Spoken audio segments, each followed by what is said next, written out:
दोस्तों, बहुत बहुत स्वागत है आप सभी का अपने चैनल टीजीटी पीजीटी हिंदी साहित्य सागर पर। आज हम आचार्य रामचंद्र शुक्ल की पुस्तक हिंदी साहित्य का इतिहास देखेंगे, प्रकरण 2। आगे हमने भक्तिकाल प्रकरण 2 देखेंगे। अगले वीडियो में हमने भक्तिकाल प्रकरण 1 देख लिया था, सामान्य परिचय।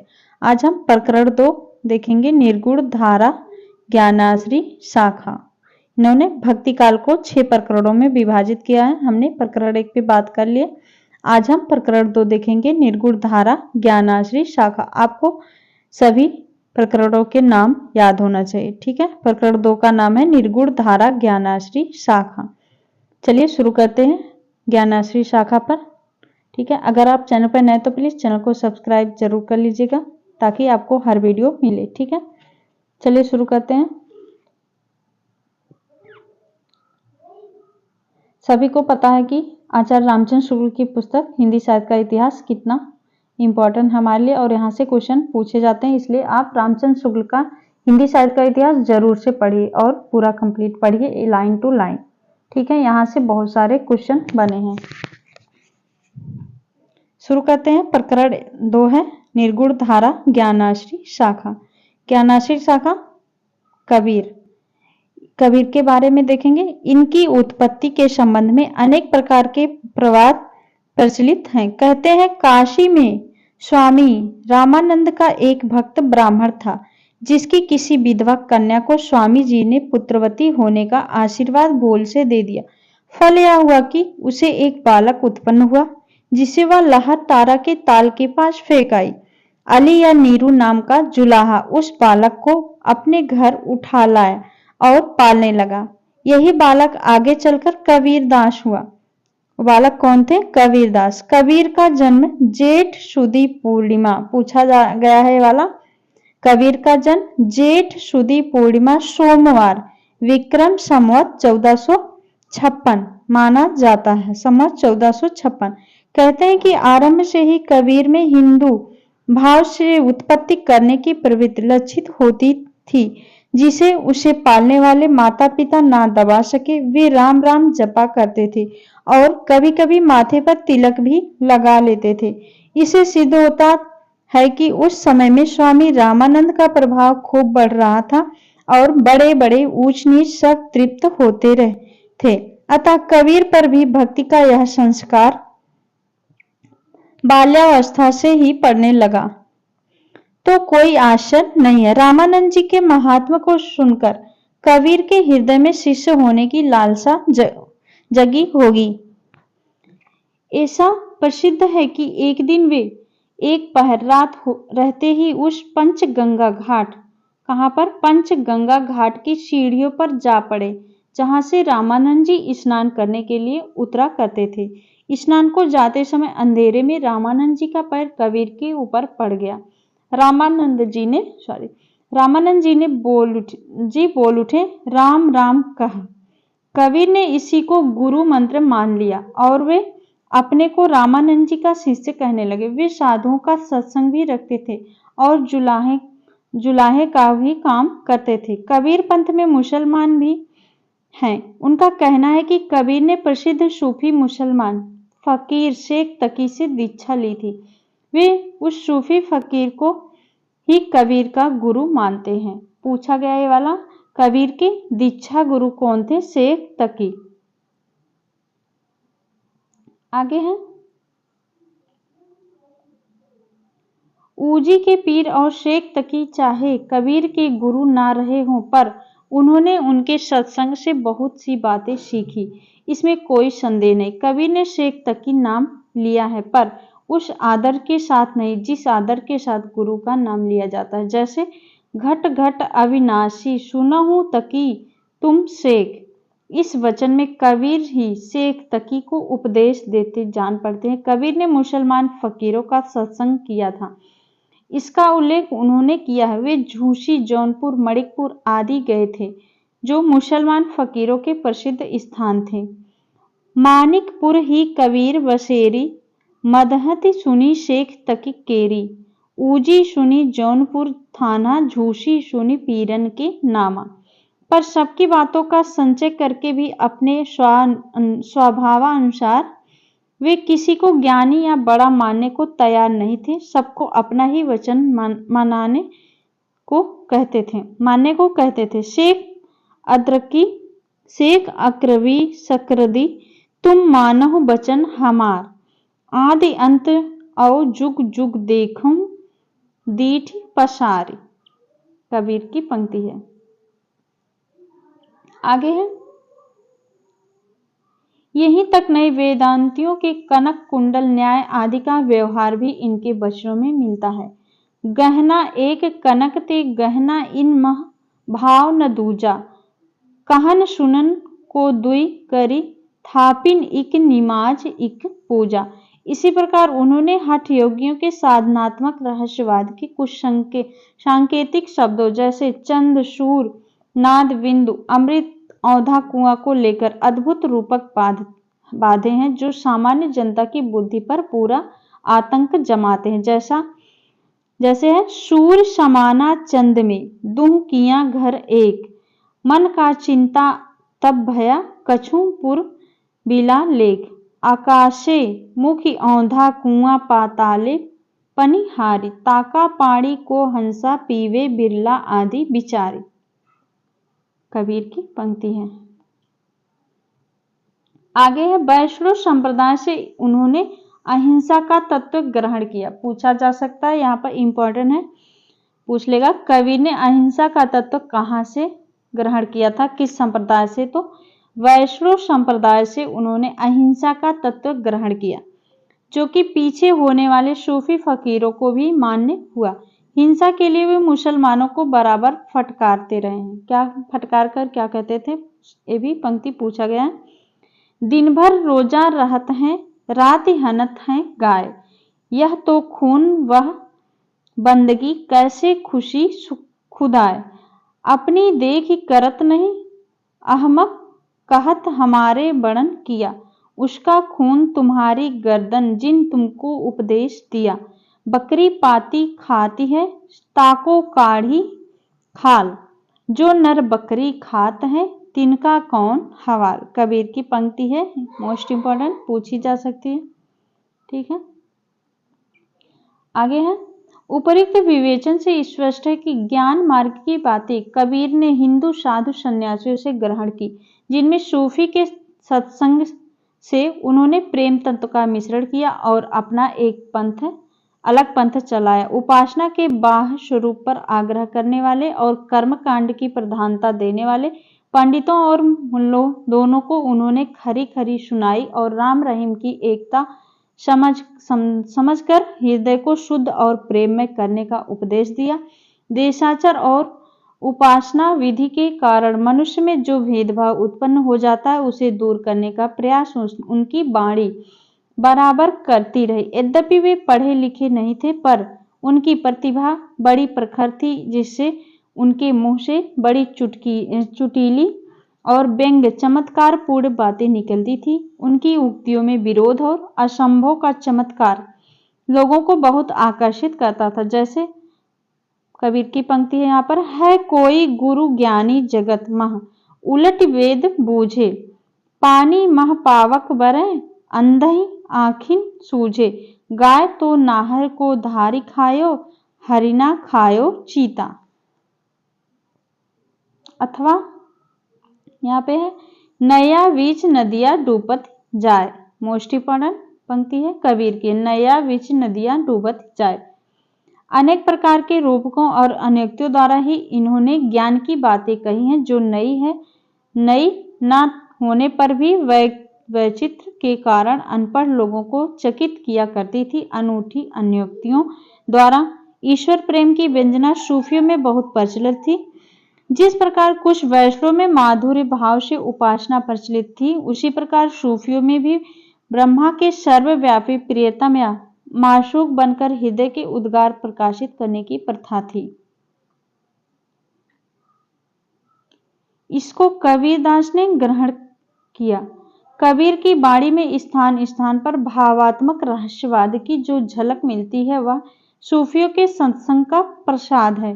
कहीं इन्होंने ब्रह्मा को खसम या पति मानकर अन्योक्ति बांधी है और कहीं स्वामी या मालिक जैसे मुझको तू क्या ढूंढे बंदे मैं तो तेरे पास में। ये भी कबीर की पंक्ति है। मुझको तू क्या ढूंढे बंदे मैं तो तेरे पास में। अथवा साई के संग सासुर आई, संग न सूती स्वाद न जाना, गा जीवन सपने की नाई। जना 4 मील लगन सुधायो, जना 5 मील मारो छायो। भयो विवाह चल बिन दूल्हा बाट जात, समधी समझाई। कबीर की पंक्ति हैं सभी।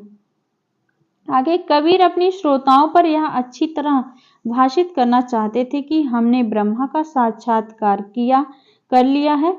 इसी से वे प्रभाव डालने के लिए बड़ी लंबी चौड़ी गर्भोक्तियां भी कभी कभी कहते थे। कबीर ने मगहर में जाकर शरीर त्याग दिया था। कहाँ पे कबीर ने शरीर त्यागा था? मगहर में त्याग किया, जहां इनकी समाधि अब तक बनी है। इनका मृत्युकाल संवत 1575 माना जाता है। मृत्युकाल संवत 1575, जिसके अनुसार इनकी आयु 120 वर्ष की ठहरती है। कितने साल दिए थे? 120 वर्ष।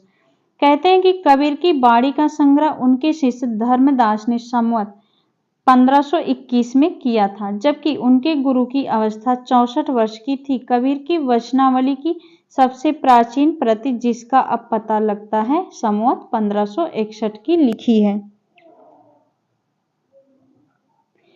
कबीर की बाणी का संग्रह बीजक के नाम से प्रसिद्ध है। किसने पूरा किया था? धर्मदास ने। बीजक के नाम से प्रसिद्ध है, जिसके 3 भाग किए गए हैं, शबद, रामायणी शबद और साखी। साखी, शबद, रामायणी। इसमें वेदांत तत्व, हिंदू मुसलमानों को फटकार, संसार की अनित्यता, हृदय की शुद्धि, प्रेम साधना की कठिनता, माया की प्रबलता, मूर्ति पूजा, तीर्थाटन आदि की असारता, हज, नमाज, व्रत, आराधना की गौरता इत्यादि अनेक प्रसंग हैं। सांप्रदायिक शिक्षा और सिद्धांत के उपदेश मुख्यतः साखी के भीतर है। साखी में क्या है? सांप्रदायिक शिक्षा और सिद्धांत के उपदेश किसमें मिलते हैं? साखी में, जो दोहे में है। साखी पूछा जाता है यहाँ, यहीं से क्वेश्चन बनता है। जब आप पुस्तक को अंदर पढ़ेंगे तभी पता चलेगा। सांप्रदायिक शिक्षा और सिद्धांत के उपदेश साखी से और दोहे में है। इसकी भाषा सदुक्कड़ी अर्थात राजस्थानी पंजाबी मिली खड़ी बोली है। साखी की भाषा है सदुक्कड़ी अर्थात राजस्थानी पंजाबी मिली खड़ी बोली। पर रामायणी और शबद में गाने के पद हैं। साखी दोहे में लिखी है खड़ी बोली, और जबकि रामायणी शबद में गाने के पद हैं, जिनमें काव्य की ब्रज भाषा और कहीं कहीं पूर्वी बोली का भी व्यवहार है। खुसरो के गीतों की भाषा भी हम ब्रज दिखा आए हैं। इससे यह स्पष्ट हो जाता है कि गीतों के लिए काव्य की ब्रज भाषा भी स्वीकृत थी। कबीर का यह पद है, हाँ बलि कवि देखोगी तो ही, अहनिश आतुर दर्शन करन ऐसी व्यापी मोही, नयन हमारे तुमको चाहे रति न माने हारे, बिरह आगिन तन अधिक जरावे ऐसी लेहू बिचारी, सुनो हमारी दादी गोसाई अब जान करहूं अधीर, तुम धीरज मैं आतुर स्वामी काचे भाड़े नीर, बहुत दिनन के बिछुरे माधो।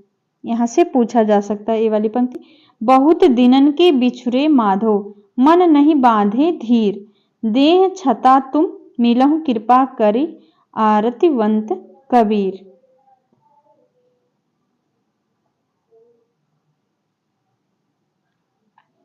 आगे है, सूर्य के पदों की भी यही भाषा है। भाषा बहुत परिष्कृत और परिमार्जित न होने पर भी कबीर की उक्तियों में कहीं कहीं विलक्षण प्रभाव और चमत्कार प्रतिभा उनमें बड़ी प्रखर थी, इसमें संदेह नहीं है। रैदास या रविदास, रामानंद जी के 12 शिष्यों में रैदास भी माने जाते थे। रैदास ये भी रामानंद के शिष्य थे, जो जाति के चमार थे। पूछा जा सकता है, जाति के चमार थे। इन्होंने कई पदों में अपने को चमार कहा है, जैसे कह रैदास खलास चमारा। दूसरी पंक्ति है, ऐसी मेरी जाति विख्यात चमार। ऐसा जान पड़ता है कि ये कबीर के बहुत पीछे स्वामी रामानंद के शिष्य हुए, क्योंकि अनेक पद में इन्होंने कबीर और सेन नाई दोनों के तरने का उल्लेख किया है। आगे है नामदेव कबीर तिलोचन सदना तेन तरे कह रविदास सुनहु रे संतहु हरि जिठ ते सबहि सरे। कबीर के समान रैदास भी काशी के रहने वाले थे। कबीर के समान रैदास भी काशी के रहने वाले थे। इनके एक पद में भी यही पाया जाता है। जाके कुटुंब सब ढोर ढोवत फिरहि अजहु बनारसी आस पासा आचार सहित विप्र करहि दंडोत तीन तनय रविदास दासा अनु दासा। ये पंक्ति है रैदास की। रैदास का नाम धन्ना और मीराबाई ने बड़े आदर के साथ लिया है। रैदास की भक्ति भी निर्गुण ढांचे की जान पड़ती है। कहीं तो वे अपने भगवान को सब में व्यापक देखते हैं। थावर जंगम कीट पतंगा पूरी रहो हरि राई, ये भी रविदास की पंक्ति है। आगे है और कहीं कबीर की तरह परात्पर की ओर संकेत करते हैं। गुण निर्गुण कहियत नहीं जाके, रविदास की पंक्ति है। रैदास की पंक्ति है, वही रविदास। रैदास का अपना अलग प्रभाव पहचान की ओर जान पड़ता है। साधों का एक संप्रदाय जो फर्रुखाबाद और थोड़ा बहुत मिर्जापुर में भी पाया जाता है, रैदास की ही परंपरा में कहा जा सकता है, क्योंकि उसकी स्थापना संवत 1600 ईस्वी करने वाले वीर भान उदयदास के शिष्य थे और उदयदास रैदास के शिष्यों में माने जाते हैं। रैदास का कोई ग्रंथ नहीं मिलता। फुटकल पद ही वाणी के नाम से हैं। सतवाणी सीरीज में संग्रहित है। 40 पद तो आदि गुरु ग्रंथ साहब में दिए गए हैं। कुछ पद नीचे उद्धृत हैं। रैदास के पद हैं। दूध ता वछरे थनह बिडारे फूल भैवर जलु मीन बिगारे भाई गोविंद पूजा कहाँ ले चढ़ाऊं अवर तू फूल अनूप न पावं मलया गिरवे रड़े है भुअंगा विश्व अमृत वसहि इक संगा तन मन अर्पहु पूज चढ़ाऊं गुर परमाब्धि निरंजन पाऊं पूजा अर्चा आहि न तोरी कह रविदास कवन गति मोरी। आगे है अखिल खिले नहीं का कह पंडित कोई न कहे समुझाई आवरण बरन रूप नहीं जाके कहें लो लाई समाई चंद सूर नहीं रात दिवस नहीं धरन आकाश न भाई। आगे है कर्म अक्रम नहीं शुभ अशुभ कहीं का कहीं देहूं बड़ाई जब हम होते तब तू नाही अब तू ही मैं नाही अतल अगम जैसे लहरी मई उद्धति जल केवल जल माही। ये वाली पंक्ति यहाँ से पूछी जा सकती है रैदास की। जब हम होते तब तू नाही अब तू ही मैं नाही। आगे है माधव क्या कहिए प्रभु ऐसा जैसा मानिए होई न तैसा नरपत एक सिंहासन सोया सपने भया भिखारी अछत राज बिछुरत दुख पाया सो गति भई हमारी। यहाँ पे आज हमने रैदास तक पढ़ा, कबीर और रैदास को देख लिए। अब अगले वीडियो में हम धर्मदास से देखेंगे। ठीक है, धर्मदास से बात करेंगे। ठीक है, ये सभी निर्गुण धारा ज्ञानाश्री शाखा के कवि हैं। उम्मीद है आपको अच्छा लगा होगा और आप रामचंद्र शुक्ल का हिंदी साहित्य का इतिहास जरूर से पढ़िए। यहाँ से बहुत से क्वेश्चन बनते हैं और ये हमारे लिए बहुत ही इम्पोर्टेंट पुस्तक है। इसको आप जरूर से पढ़िए। सबको पता है ये वाली पुस्तक कितनी अच्छी है और इसको पढ़ना कितना ज़रूरी है। ठीक है, मिलते हैं नेक्स्ट वीडियो में। तब तक के लिए बहुत बहुत धन्यवाद दोस्तों।